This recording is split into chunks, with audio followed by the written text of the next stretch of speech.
Olá, pessoal! Sejam todos bem-vindos! Eu sou a Rosali Andrade, eu sou fisioterapeuta, educadora e instrutora do método Self Healing de Meir Schneider e hoje eu estou aqui para ser anfitriã de uma live que vai acontecer com a nossa convidada, Fernanda Leite Ribeiro. Ontem nós já fizemos uma chamadinha para essa nossa live, então hoje nós estamos aqui para convidar todos vocês e espero que vocês também aí já compartilhem para que todos venham aqui assistir essa live com a Fernanda Leite Ribeiro. Muito bem, então vou convidá-la para que ela esteja aqui com a gente. Possa então compartilhar todos os seus ensinamentos.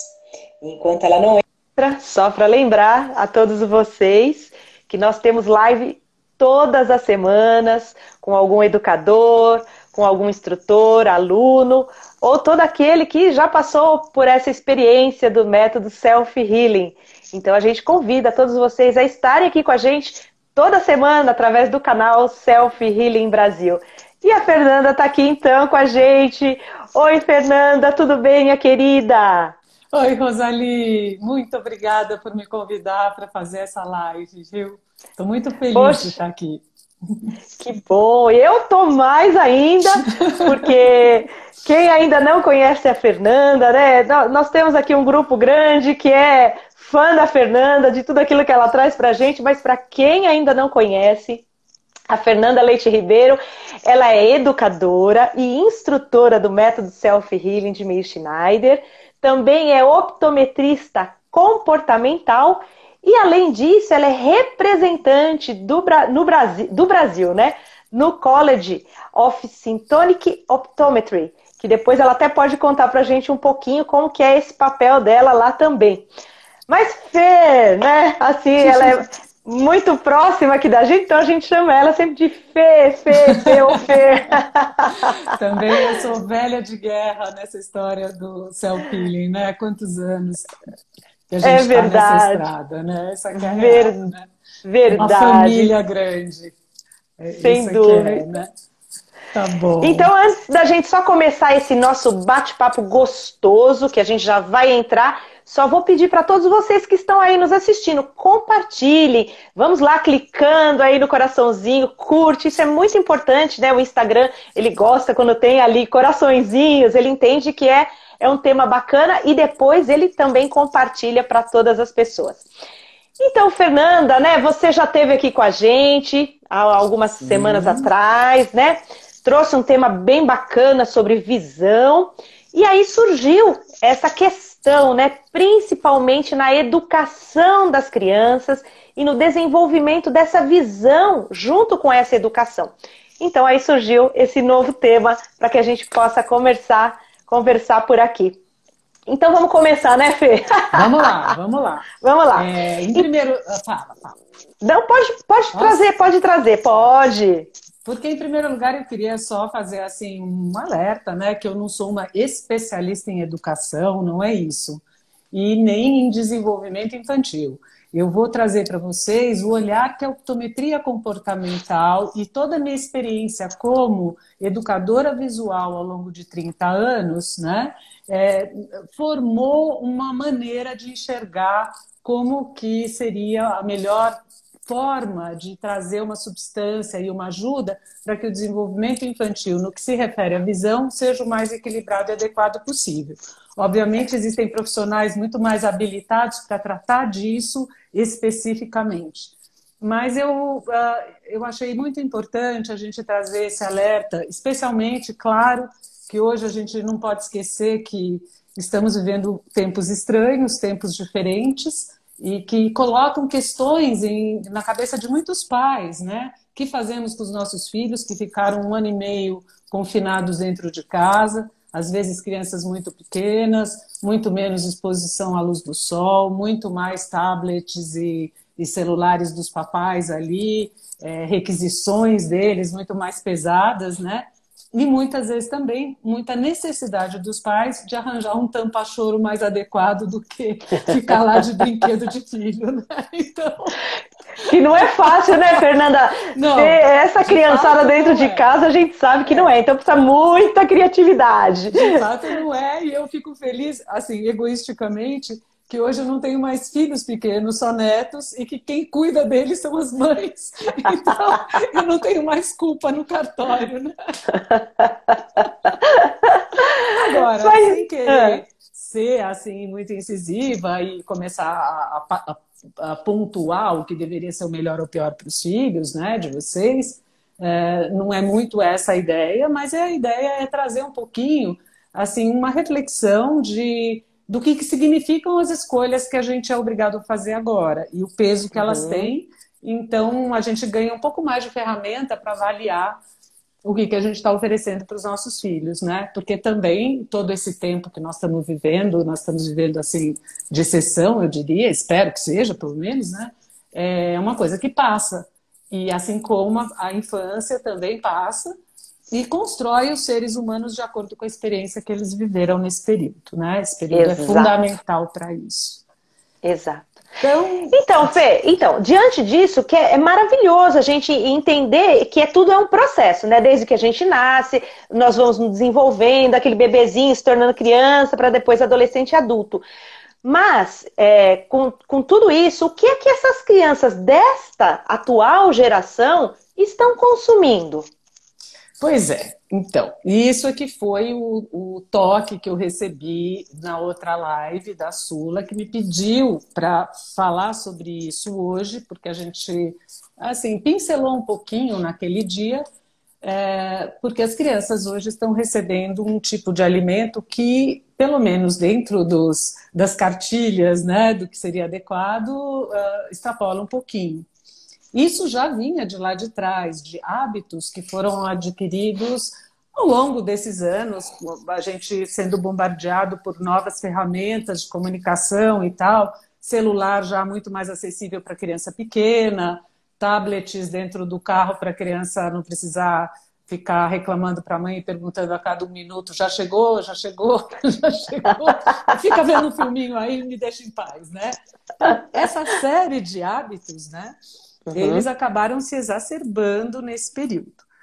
Mas antes de eu entrar mesmo nesse pedaço, eu queria só trazer para vocês o que é o quadro geral. Por que isso poderia ser um problema?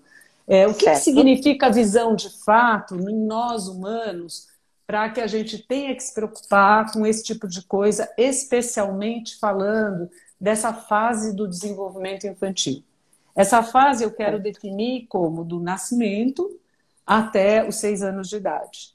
Tá. Obviamente, nada para por aí, o Uhum, desenvolvimento segue e as novidades seguem, e a gente vai assimilando coisas do mundo e transformando, e a capacidade, a plasticidade que tem o nosso organismo é gigantesca, muito maior do que a gente imaginava no passado.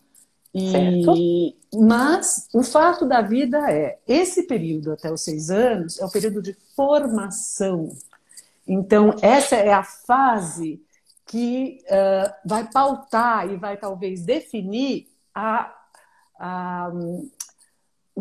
como serão essas habilidades, o nível de Sim, refinamento possível dessas habilidades sem grandes esforços, né? Seria um pouco certo. isso, né? Uhum, Então, eu queria começar só mudando um pouquinho, fazendo uma mudança de paradigma aqui para a gente. Porque nós temos, uhum, assim, uma ideia que os órgãos dos sentidos, todos eles, são feitos como para recebermos as informações do mundo externo.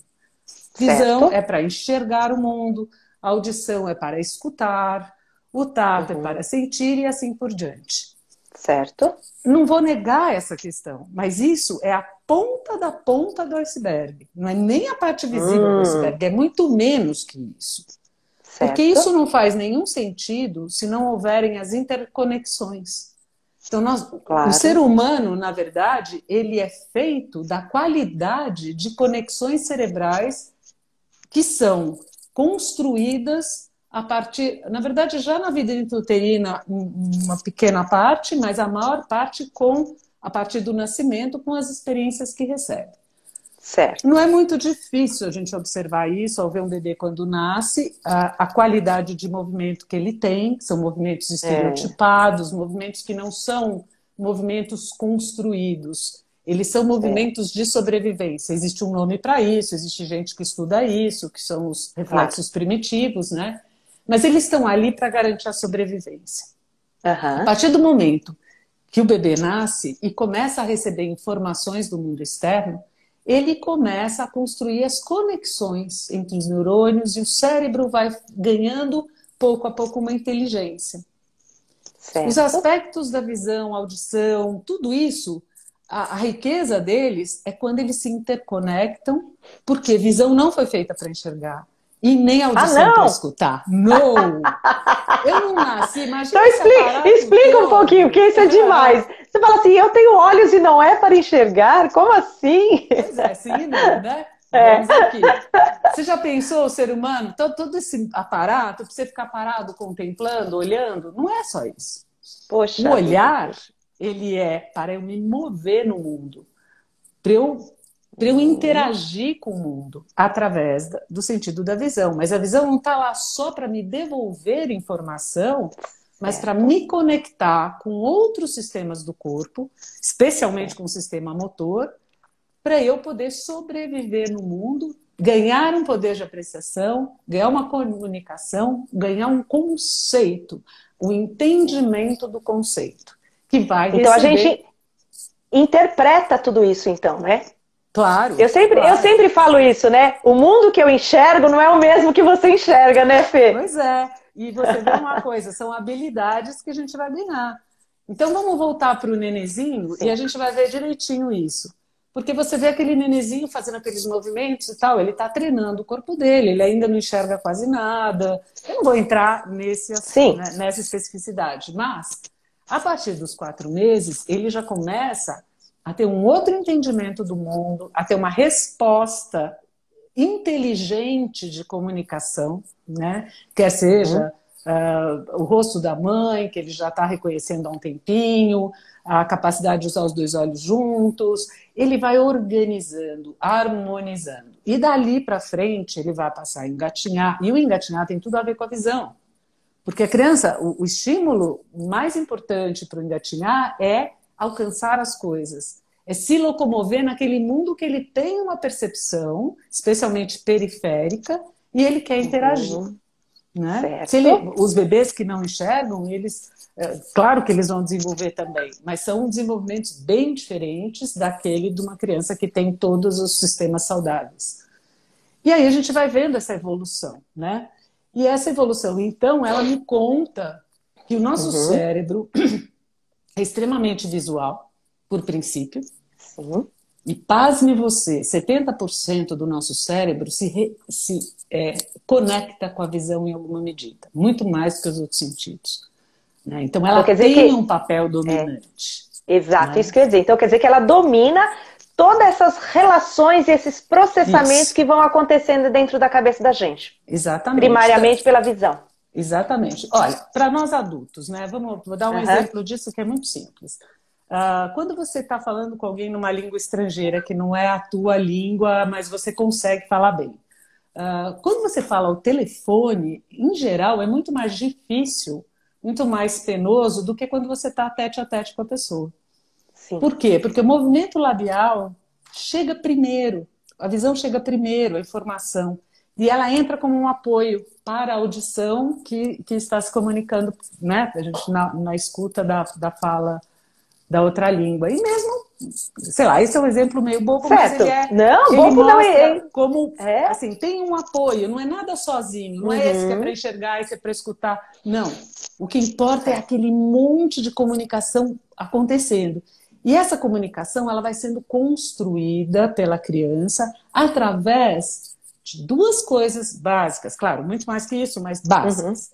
Atenção, interesse, né? Atenção e interesse. Você vê que a atenção, quem estuda os mecanismos de atenção, entende que a atenção está super distribuída no cérebro, em várias regiões, porque tem 1000 tipos, porque ela é fundamental para eu me interessar pelo mundo e poder construir o meu mundo interno, a partir das experiências externas, né, da relação com as externas, e a outra é a repetição.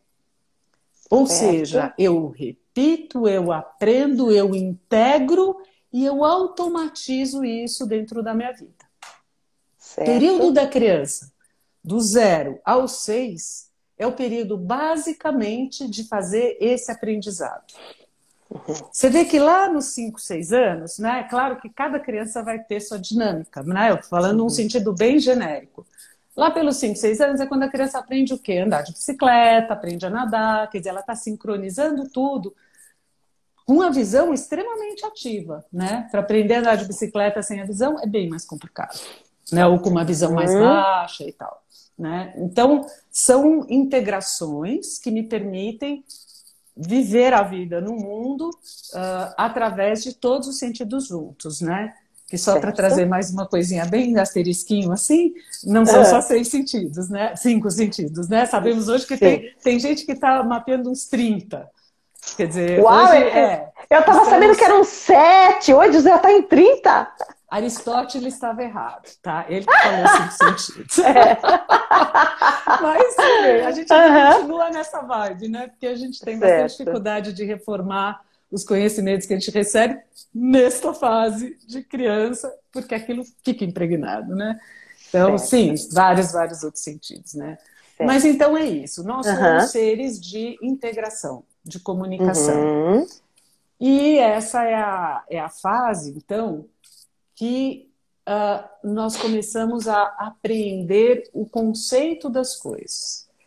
E aqui, entendendo que a gente está falando, e aí eu venho para a sua questão, né? Entendendo que a gente está falando que nós temos que experimentar o mundo, entender o que serve, o que não serve.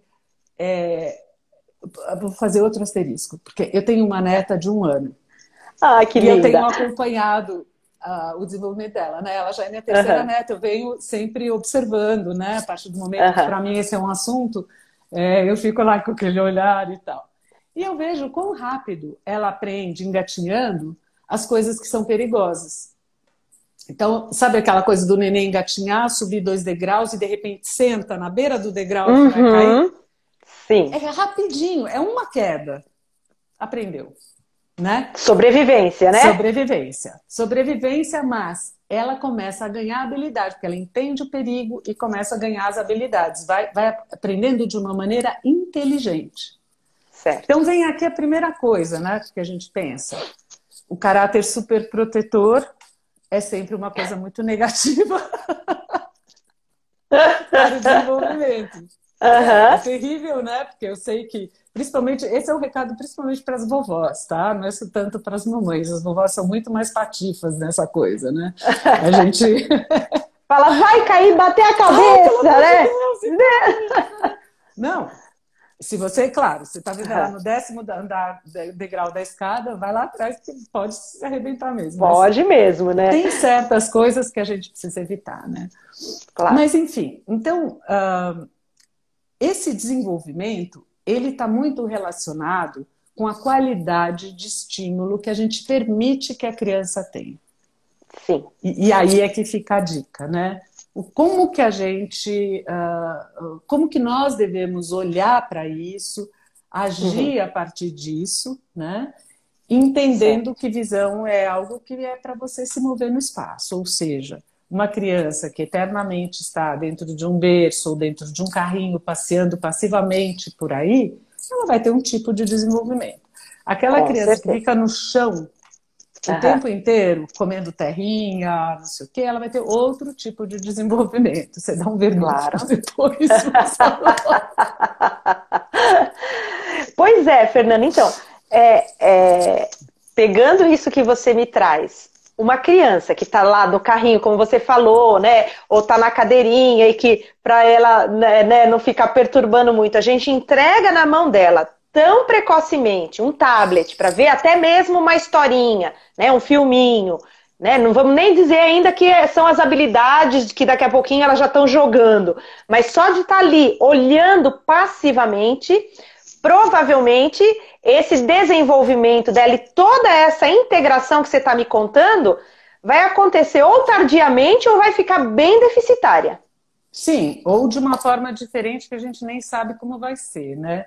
Eu às vezes fico me perguntando isso, né? O que será dessa criança que fica sentada e tal. Então, antes de te responder, eu vou lembrar um outro fato da vida. Quando eu tinha minha filha com 1 ano, ela começou a andar assim com 11 meses. E tinha a filha da funcionária da minha cunhada, que a mãe levava no trabalho, deixava a criança no carrinho assistindo televisão o dia inteiro, enquanto ela trabalhava, e a criança ficava.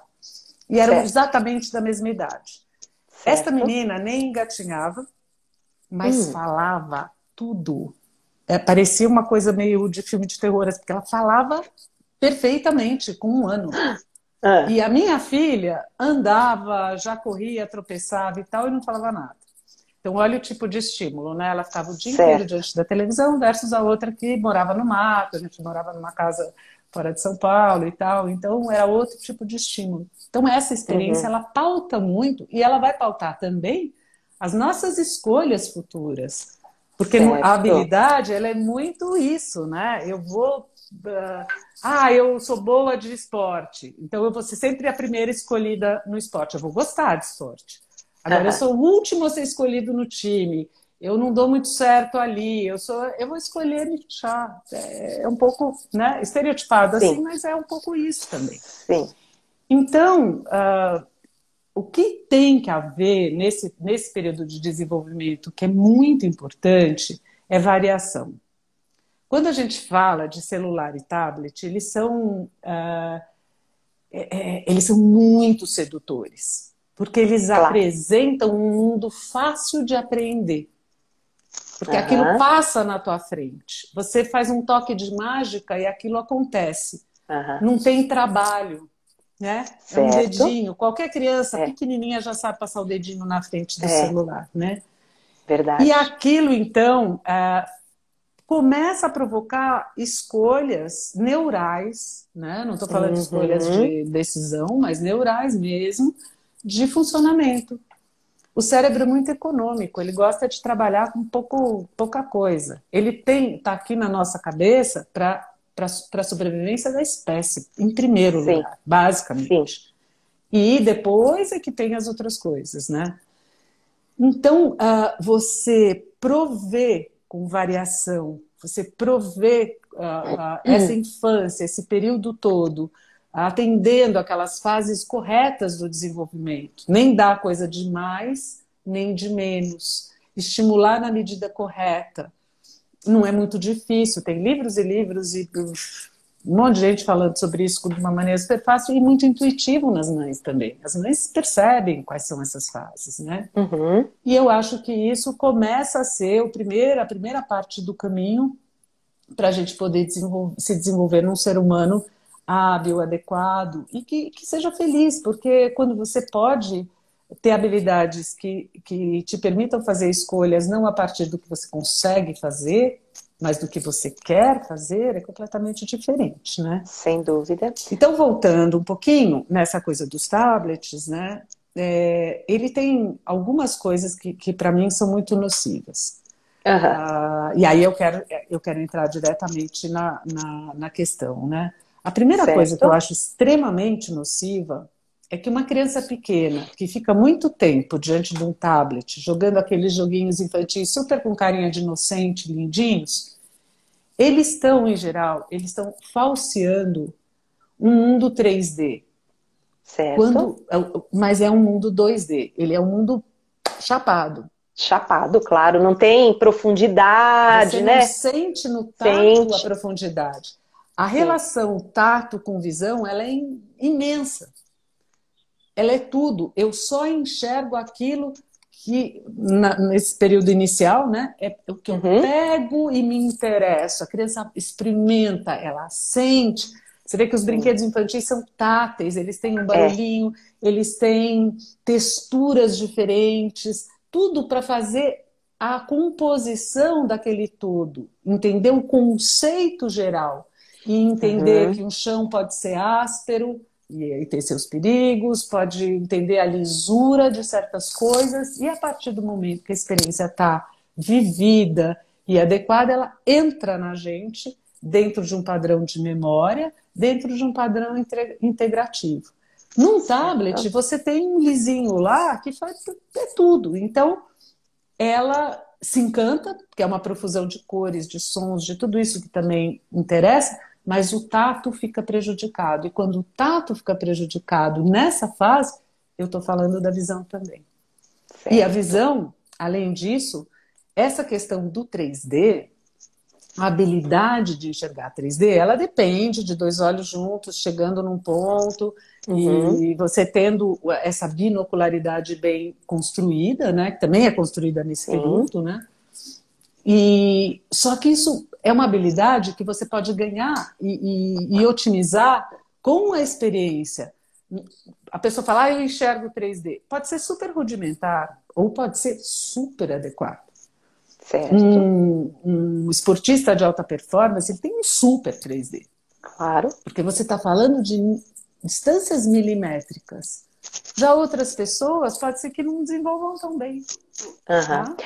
Então, Fê, assim, perfeito tudo isso que você nos traz, né? Da necessidade de ter um contato que eu brinco, que é com o mundo real e não só com o mundo virtual, sim, né? Sim. Mas, a partir da hora que eu estou consumindo muito, principalmente nesse momento do desenvolvimento, em termos estruturais, eu também não posso estar atrapalhando, por exemplo, ficar muito tempo diante de uma luz azul, super, né? Que é essa imagem que a gente recebe. Estruturalmente, eu não posso estar comprometendo o desenvolvimento dessa criança? Super. Aí a gente já entra na questão da visão em si mesmo, né? De certo. Como ela está sendo desenvolvida aqui de uma maneira que pode ser harmônica ou não. O uso de tablets e celulares, eu até mencionei muito isso na outra live que eu fiz, né? Mas como nem todo mundo, a plateia não é a mesma, nem não sempre, é a mesma. Né? Eu sei que tem gente aí que vai ouvir repeteco, mas acho que é importante alertar também. Existe sim. Existe um grande problema e vamos pensar o seguinte, na fase de desenvolvimento, eu estou criando. Né? Eu não estou simplesmente reagindo ou usando coisas já construídas, mas eu estou construindo a minha maneira de ver o mundo. Então, primeira parte, quando meus dois olhos começam a se juntar para enxergar um único objeto e conseguem ter o registro de um único objeto, porque até então, até uns 3 meses, a criança está lutando com uma visão dupla, que ela não tem definição, porque é uma visão super rudimentar central, né? A visão mesmo é periférica, do espaço, do movimento, mas ela começa a já ter um certo nível de fusão. Quando a fusão acontece, eu começo a ver 3D. Ao mesmo tempo, eu começo a aprender os mecanismos de ajuste para perto e longe. Que o olho vai aprendendo. Ao longo desse primeiro ano, quando chegar lá no fim do primeiro ano, uma criança ainda enxerga muito mal centralmente, né? Mas ela está treinando. Todo embaçamento é um treino para ficar bom. Quando eu estou numa tela, e aí eu não vou falar só de primeiro ano, 2, 3, 4 anos de idade, né? Essa é a idade básica que as mães acabam sucumbindo e entregando o tablet na mão das crianças. E é a fase onde aparece a grande maioria dos estrabismos e das ambliopias. Estrabismo e ambliopia é quando os dois olhos não querem funcionar juntos. Às vezes é expresso, e o estrabismo é um olho para dentro. Em geral é isso, né? Numa criança pequena é muito raro você ver o para fora, já implica em outras coisas. Mas um olho que entra, ou então 2 olhos alinhados, porém um só funcionando e o outro não funciona junto com o primeiro olho. São distúrbios de binocularidade. Por que eles podem acontecer? Por dificuldades nessa chegada de perto. O olho não aguenta, porque ele não exige mais do sistema esse tipo de esforço, né? De olhar para um único objeto. Agora, quando a gente põe telas quaisquer dentro dessa equação, a gente está falando de telas onde a imagem que a gente vê, ela não é uma imagem real. São pixels, né? São aqueles pontinhos coloridos em diferentes distâncias que o cérebro está tentando fazer foco. Aí ele fala, eu focalizo nesse pontinho ou nesse pontinho, né? Ele não sabe. Então ele fica fazendo um zoom. E é a mesma coisa que quando a gente tenta tirar foto de um celular, de um código de barras, ele fica fazendo zoom também. É isso que o nosso olho está fazendo o tempo inteiro. Então, o olho de uma criança que está aprendendo a enxergar é bem mais complicado. E aí você vê crianças gerando uma hipermetropia, às vezes as exotropias acomodativas, que são problemas na acomodação, que é esse movimento do cristalino de trazer, de focalizar para perto, porque fica tão complicado para o sistema lidar com essa diferença que prefere usar um olho só. Isso é uma explicação assim bem não, mas é mais ou menos isso que acaba acontecendo. Dá para a gente entender perfeitamente isso. Sim. Então, quer dizer que ao invés dessa criança estar experimentando o mundo, né, como você falou, engatinhando, pegando formas, texturas, pegando por todos os seus sistemas, né, para integrar tudo isso, então ela acaba tendo uma sobrecarga, né, ao receber isso e ter que ficar treinando esse zoom, como você falou. Exato. Então, nós percebemos mesmo que há aí um Pois é, então essa é a problema. primeira coisa, quer dizer, uma coisa bem mecânica que acaba acontecendo. Em segundo lugar, essa tela retroiluminada, né? A tela retroiluminada que facilita, entre aspas, esse enxergar de perto, porque as coisas estão mais contrastadas e tal, mas que, na verdade, ela acaba atrapalhando bastante, porque ela traz essa luz que tem uma incidência grande da frequência de ondas curtas, né, que é o azul, que traz para o nosso ciclo circadiano a ideia de que é dia. E essas crianças perdem um pouco as referências. Isso eu já diria para crianças um pouquinho maiores, porque eu duvido que os pais deixem por tanto tempo crianças pequenininhas. Tipo, até 2 anos no tablet muito tempo. Mas já as de 4, facilmente você vê jogando joguinho, vendo filminho no carro, e, enfim, todas essas coisas, né? E isso também impacta no sono, impacta em toda a homeostase, ou seja, em todas as áreas onde o corpo recebe uma informação, quando ele recebe a informação que é dia, né, porque essa luz azul é muito presente no sol da manhã, né, esse núcleo que recebe essa informação, ele está vinculado a um núcleo básico do cérebro que está definindo tudo que a gente precisa no corpo em relação à temperatura, a batimento cardíaco, respiratório, parará. Então, quando tem essa coisa de muito alerta, aquilo começa a atrapalhar várias coisas, inclusive alimentação, sono, parará. Então, assim, é complicado. Isso acontece com os adultos também, mas os adultos têm recursos extras porque já tem um cérebro construído e faz um mal danado também. A gente já tratou disso, é um super mal, mas aí é por conta de cada um para fazer sua própria escolha, né? Agora, quando você tem uma criança pequena, a escolha é tua para o teu filho. Então, acho que isso também é importante a gente saber, porque a maioria dos pais às vezes nem sabe disso. Só pensa que não assim, tem ele gosta e tal. Ele gosta. Exato. Então, eu conheci uma criança que tinha essa idade de 2 anos e a mãe dava muitas horas por dia o tablet. E aí ela dizia, o meu filho detesta dormir. Ele não dorme de tarde, ele não dorme hora nenhuma. E Elsa aqui comigo, né? Eu não quis entrar em muitos detalhes, mas o que eu percebi era isso. O consumo dessa criança de 2 anos era tão grande em cima da tela que provavelmente estava atrapalhando bioquimicamente essa criança. E tem uma outra coisa também que é muito fundamental e muito interessante, né? Voltando um pouco para a neurologia, tudo que a gente enxerga, que a gente pensa que enxergar é um ato meio passivo, né? Entram as informações, chegam lá nos seus núcleos, distribui e tal, e você tem a imagem. Não é bem assim. A visão entra, chega até um certo núcleozinho, que é como se fosse um porteirinho que vai falar isso presta, isso não presta, seleciona, ou seja, é aquela instância onde eu eu vou usar, aquilo vai ser selecionado de uma maneira rudimentar, assim, isso está no foco, isso não está e tal. 90% do que entra e chega nesse núcleo recebe informações do que vem do cérebro para lá, para preencher o conteúdo daquela informação. Ou seja, o cérebro tem armazenado todas as experiências, é uma memória de experiências passadas que estão ali vivas e ativas e que vem da cor e preencher a experiência que entra com um conteúdo.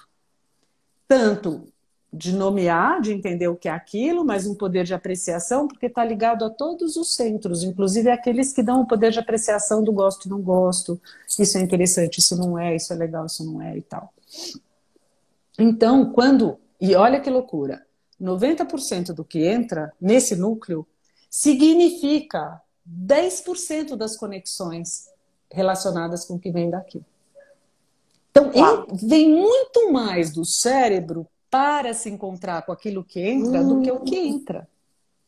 Então, construir um arcabouço conceitual de visão da experiência, né? É o que me faz, isso daí é o que me faz atravessar uma rua e não ser e não ser atropelado. Melhor que isso, esse é um exemplo que eu dei outro dia também. Eu saber, quando eu vejo um carro vindo, eu saber exatamente que horas eu posso passar. Eu estou consciente disso, mas eu conheço o meu ambiente. E aquilo tem que ser muito rápido, porque a gente sente como instantâneo, né? Uhum. Então, você mede tudo, né? A distância, se o carro vai chegar e até chegar ao próximo, o meu movimento, exato. Percepção que lindo. É antecipação, né? E eu, para ter... Então, aí eu tenho um desenvolvimento qualitativo, que eu posso ter ou não. Então, quando eu estou interagindo com informações que entram para mim de uma maneira passiva, e eu não tenho que lutar por esse conhecimento, ele entra com uma qualidade. E eu vou... Esse período até 6 anos, ele é um período tão de construção que tudo que eu aprendo nessa fase se automatiza, como se fosse algo que eu nasci com. Né? Mas não é. Mas parece que é aquilo assim, não, isso aqui é instintivo. Como dirigir automóvel? Você aprende, é claro que automóvel você aprende lá mais tarde, você também automatiza, né? Você automatiza qualquer coisa que você repita. Sim. Mas a qualidade, quantidade de coisas que até 6 anos você aprende, né, é gigantemente maior do que coisas ao longo da vida. Né? Ao longo da vida você refina coisas, mais do que aprende. Né? Mas aprende também, se quiser. Também, só que repetir igual faz a criança. É que a gente não faz. Quantas vezes uma criança senta e levanta e cai e levanta para aprender a andar? Né? Vai fazer, vai copiar ela o dia inteiro, você vai ver onde você vai parar à noite. Na fisioterapia depois, com dores.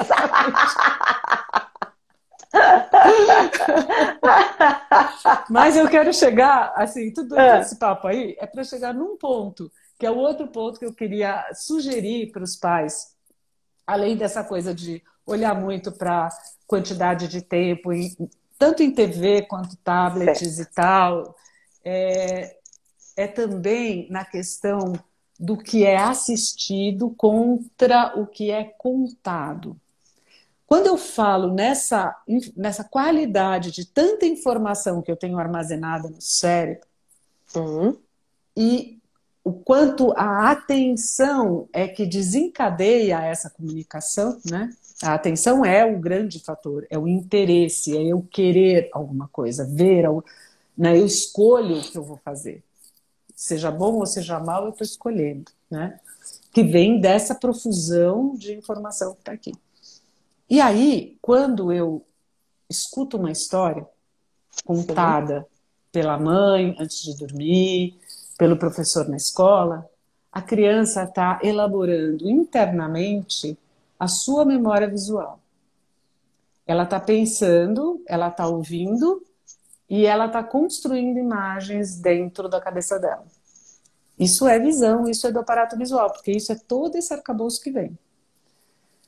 Quando eu recebo a informação de fora, tem um nível de passividade nisso. Não que eu não esteja fazendo a conexão, porque eu vejo uma bruxa, eu sei que é uma bruxa, eu vejo uma árvore, eu sei que é uma árvore, e tudo isso está comunicando, né? Certo. Mas eu perco algo de qualitativo nisso, além de outras questões que saem um pouco da minha esfera, que aí já entraria numa esfera mais da psicóloga e de um trabalho mais por aí, do conteúdo emocional presente dentro dessas questões. Mas, de fato, a bruxa que a criança projeta na cabeça dela é uma bruxa que ela lida. Agora, a bruxa que o adulto inventa e coloca no filme é uma bruxa que vai dar pesadelo para ela. Para ela. Porque ela não vai lidar com aquela bruxa horrorosa, né? Porque a gente tem os estereótipos de bruxa que são assustadores. Para que qualquer criança, ela desenha na cabeça dela aquilo que ela lida. Entende? Então, e isso ela está criando enquanto ela vai tendo experiências do dia a dia. Sim, olha só. Que aí ela vai criando essa bruxa dela, né? Tudo. Diferente de quando eu simplesmente levo passivamente para ela. Isso, exatamente. Entendi. Vamos pensar um negócio. O que é ler um livro, né? Para nós adultos. Ler um livro eu vou contando uma história para mim mesma. O que acontece na minha cabeça? Eu tenho um desenho das coisas que estão sendo descritas no livro. Eu crio na minha imaginação. Sim. Isso é visualização. Isso se chama visualização. Que é tão cara e importante na terapia visual. Quando a gente faz o trabalho de educação visual, a gente está o tempo todo convidando as pessoas a fazerem esse processo de visualização de uma maneira voluntária, de uma maneira regrada. E o quão difícil é para as pessoas fazerem isso, não é? Dá uma preguiça, dá uma coisa e tal. Porque quando você conduz isso que deveria ser espontâneo, né? Trabalhar esse top-down, que é como a gente chama isso, né?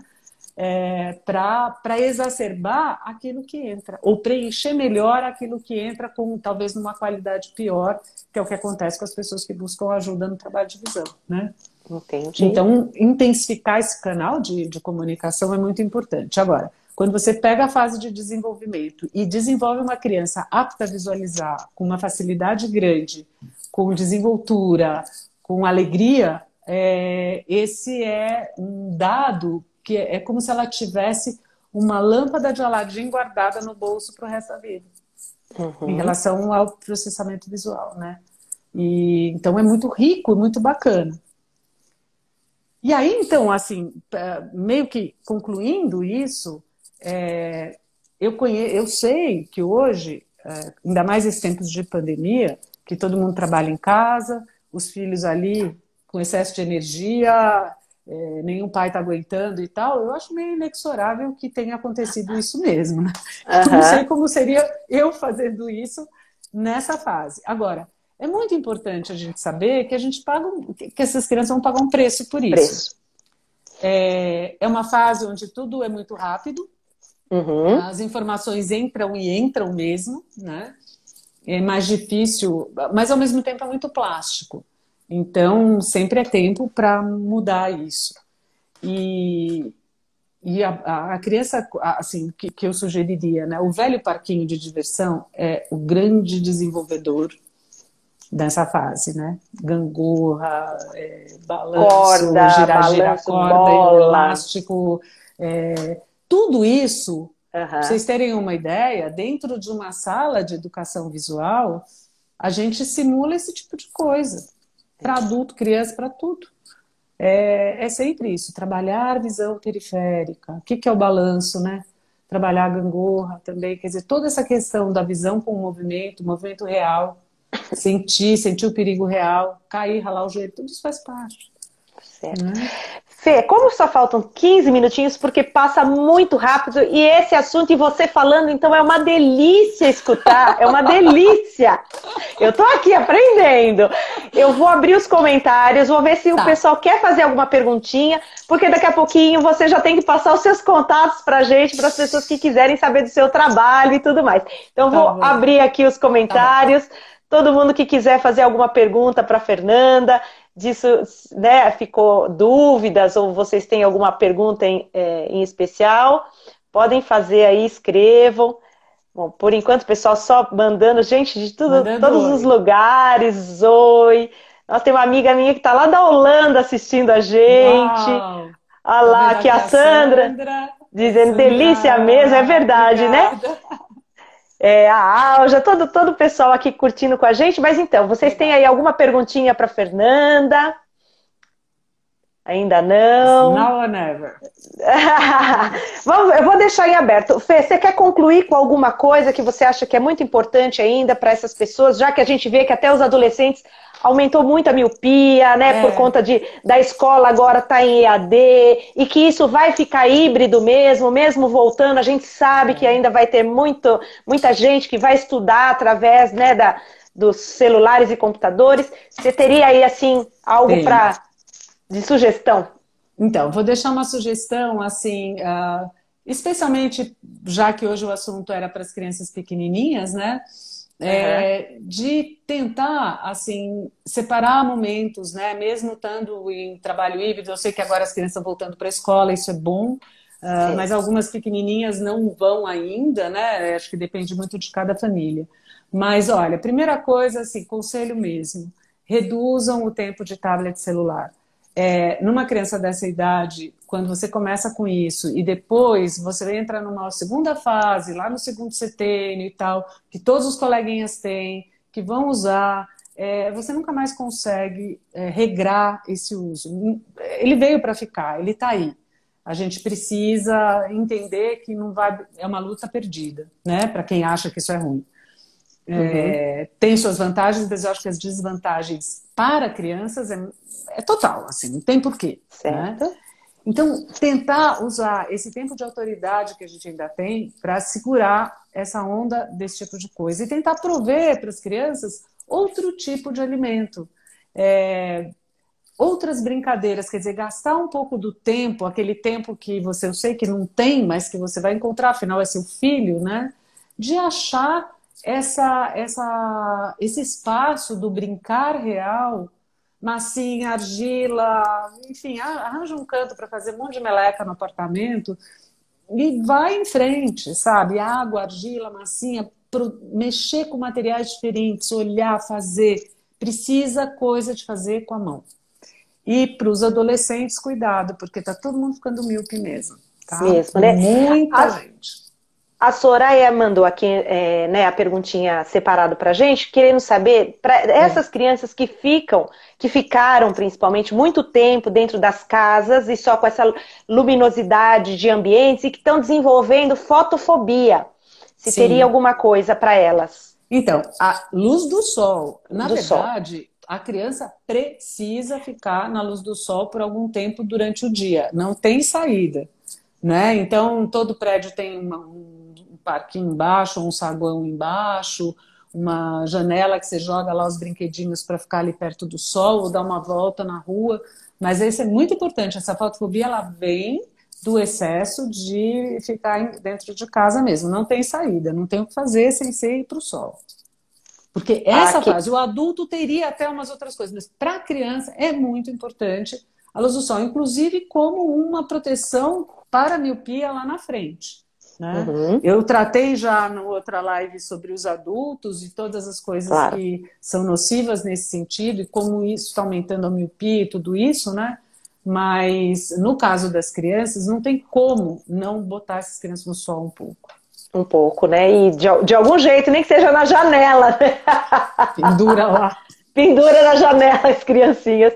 A Jana aqui está dizendo, estamos com os graduandos do curso de Educação Física para pensar as práticas corporais e a saúde visual. Olha que fantástico, é isso mesmo. Bárbaro, é isso. Tem que trazer essa parte lúdica de trabalhar com o corpo mesmo, né, Fê? O trabalho da visão é um trabalho multidisciplinar, não tem como não ser. A gente tem que pensar nos sentidos como isso. Então, a área é multidisciplinar. A área é essa. Não adianta ficar só olhando aqui, olhando ali. Cadê minha atenção? Cadê meu prazer? O senso que delícia que é isso, sabe? Isso tudo tem a ver com integração, né? Então, isso por aí mesmo. Ai, que legal. Legal, pessoal. A Bia está participando com a gente, a Paula, o pessoal todo aqui presente, todo mundo, a Mazé, tá todo mundo mandando aqui, né? dizendo que foi muito legal. Negócio, deixa eu só falar aqui rapidinho, que eu estou Pode falar. Essa conversa sobre a relação de atletas de alto nível e o desenvolvimento da visão, né? Na verdade, eu até queria deixar só uma nota aqui. Profissionais de alta performance, eles, fora do Brasil, lógico, porque no Brasil nada não tem ainda isso, né? Mas os profissionais todos se submetem à terapia visual da optometria comportamental para melhorar a performance. O meu professor foi o instrutor de visão do time olímpico de vôlei feminino dos Estados Unidos durante 10 anos. E aquela coisa de saber olhar no lugar certo para pum. Então, é visão, você vê? Visão. O outro Verdade. professor do College of Syntonic Optometry que eu ia falar, ele treinava o Real Madrid também. Do desempenho visual faz a diferença, porque a alta performance está sempre falando daquele microsegundo que vai fazer a diferença no atleta para ganhar uma coisa ou não, né? Que bacana, Fê. Olha, a Vivi tá por aqui também. Amei ver as duas juntas. Olha que bacana. Né? A gente sabe que o pessoal do Selfie Healing está aqui em peso. Estão perguntando se ficará gravada, sim. Né? Nós temos aqui mais 5 minutinhos para finalizar e depois para poder deixar gravadinho, senão some do Instagram. Isso. E então, Fê, gostaria que você finalizasse, falasse um pouquinho desse seu trabalho e os teus contatos, por favor, para as pessoas poderem acessar você depois disso. Tá bom. Eu trabalho com a educação visual na clínica Cítara Saúde, que fica na Avenida Rebouças 3797. O telefone, putz, eu não lembro o WhatsApp, mas o telefone é 3814-0700. Isso é São Paulo. Pinheiros, né? E acho que é isso, para me achar. E o seu Instagram, né? Também pode mandar mensagem? Pode. É que eu abro pouquíssimo. Mas... Maferleite, não é? Isso. Maferleite. Vai ficar aqui também gravadinho. Tá bom. Né? Porque é uma forma das pessoas, se ninguém te encontrar via telefone, WhatsApp, pelo menos por aqui. Eu acho que as pessoas vão começar a achar que eu falo mal de tablet, não sei o quê, porque eu não sei usar. Mas não é verdade, eu sei sim. É que eu detesto. Então eu sou assim mesmo, né? Eu não entro, não assisto, mas é isso. Então, e você atende adultos e crianças, Fernanda? Adultos e crianças, e eu só não dei esse toque porque era muita coisa, mas nesse período de desenvolvimento também se apresentam os problemas de aprendizagem, né? Quando tem algum componente visual nas questões de leitura, quando a criança começa a se alfabetizar e tal, muitas vezes o componente é visual. E a gente tem como avaliar, descobrir isso e tal, e trabalhar com isso, né? Mas não é essa a minha grande especialidade, não. Mas eu faço até quando é necessário. Então, E você utiliza também o trabalho todo da optometria comportamental também, né? Eu faço uma mistureba. Na verdade é isso, né? O que somos nós? Nós somos um resultado das nossas experiências, né? Se a visão é isso, a audição é isso tudo, nós profissionais também somos, né? Então, todo o trabalho do Self-Healing, que é muito a minha base, aí a optometria comportamental, que entra como uma ferramenta valiosíssima que mudou meus paradigmas e me deu muita sabedoria científica em relação a tudo que eu faço. Dá uma inteligência, né? Porque você aprende coisas que você não imaginava. E Syntonic Optometry, que é um trabalho de aplicação de luz, é uma ferramenta que eu uso super interessante, que eu tenho ensinado aqui no Brasil. Então é isso, junta tudo, faz um caldo e... E alguém entrou aqui que eu não sei quem é, Sobrinho, disse: você ajudou o filho dela a usar menos celular. Olha que incrível, né? Isso é tudo de bom. Nós precisamos estar no mundo, aprender com as experiências desse mundo maravilhoso, né? E aí o nosso corpo com certeza vai ter uma visão melhor, uma saúde melhor. E é isso também que o Self Healing traz com educação para os movimentos do nosso corpo. Fer, aí. muitíssimo Imagina. obrigada, gratidão mesmo, viu, por tudo isso que você nos traz. Não pensa que você vai fugir, não. Em breve a gente te convida de novo, né? Porque é um assunto muito gostoso. A gente quer agradecer também todos que estiveram aqui com a gente. Compartilhem, por favor, todas essas informações aqui do canal Self Healing Brasil. Semana que vem tem mais, como eu disse, toda semana tem uma live nova. Semana que vem vai ser com a Sônia Carrossini, né? Então depois a gente coloca aí até o teminha dela. Tá bom, Fê? Obrigada, querida. Quer dizer mais alguma coisa para finalizar? Não, tá tudo certo. Um beijo para todo mundo. Tô lendo aqui, já tô feliz que eu já vi que o filho de uma moça que eu atendi que já tá usando menos tablet. E, enfim, tá muito gostoso ver todos os comentários. Super obrigada, gente. E Rô, Tá obrigada, joia. viu? Você Imagina, é delícia querida. para entrevistar. Fica Não, fácil. você é uma delícia. Fica fácil também, querida. Beijo grande, viu, para você beijo. e para todos que estiveram com a gente. Até a Obrigada. próxima. Até. Beijão. Tchau. Tchau.